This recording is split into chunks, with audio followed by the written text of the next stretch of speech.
Hey, welcome to the Explainer. So today we're going to tackle a topic that can seem, super complicated, maybe even a little intimidating, tax evasion. But we're going to break it all down in a way you've probably never seen before. We're going to do it with a story about a crocodile, his coffee shop, and let's just say, a very clever and very illegal plan. All right, so let's just jump right in. What is tax evasion really when you get down to it? To figure that out, we're going to follow the story of this one entrepreneur who, well, let's just say he runs into a bit of trouble with the tax man.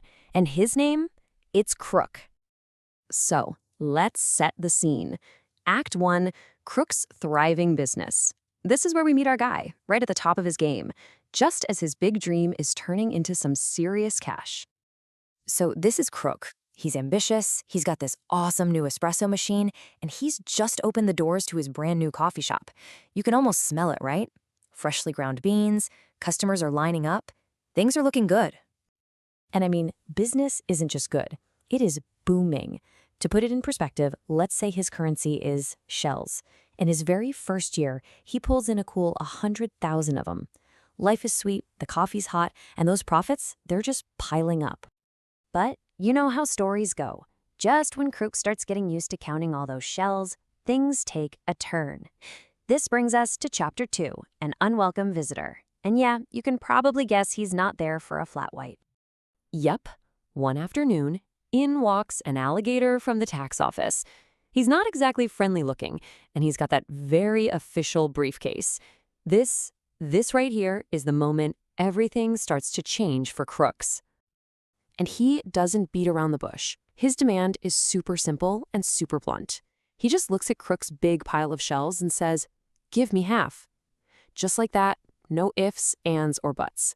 This is the government's cut.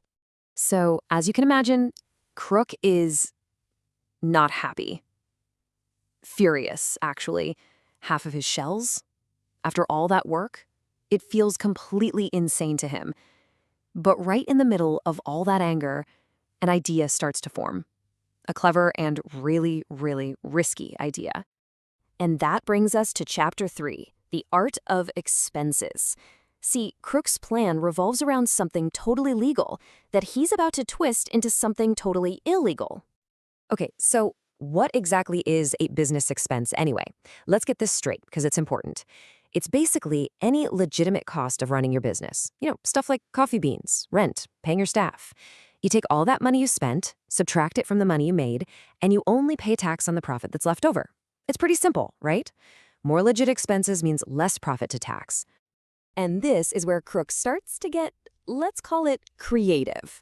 He goes on a spending spree. First, a brand new, super expensive coffee machine. Okay, legit. Then he hires more stuff. Also legit. But then he takes this fancy, expensive business trip to a tropical island and tops it off by buying a shiny new car just for cruising around. So here's where the lie really takes shape. This is the core of the whole scheme. On paper, he claims that trip to the island was essential research to find some kind of special exotic coffee beans. But the reality?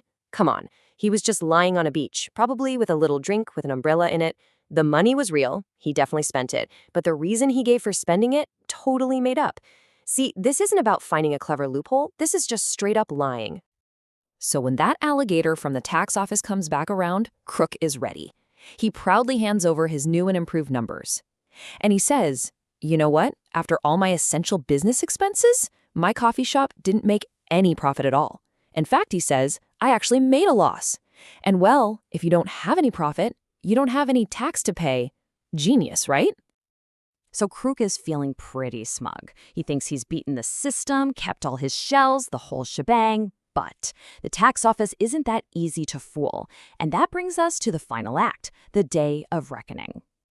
That alligator looks at Crook's paperwork, raises a skeptical eyebrow, and makes a very simple but very, very powerful request.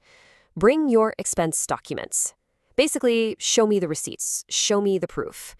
This, my friends, is called an audit. And really, an audit is all about asking some pretty simple questions. First, is the expense even real? Well, yeah, Crook definitely spent the money. Check. Second, was it really for the business? This is where the whole thing falls apart for him. And maybe the most important question of all, can you prove it? The burden is on Crook now, and it's kind of hard to show a business invoice for a beach towel and a sunburn. And that brings us right back to the big final question.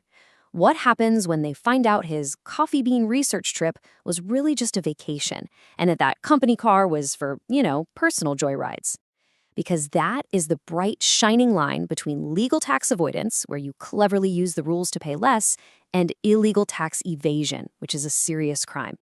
Crook didn't just bend the rules here. He snapped them in half.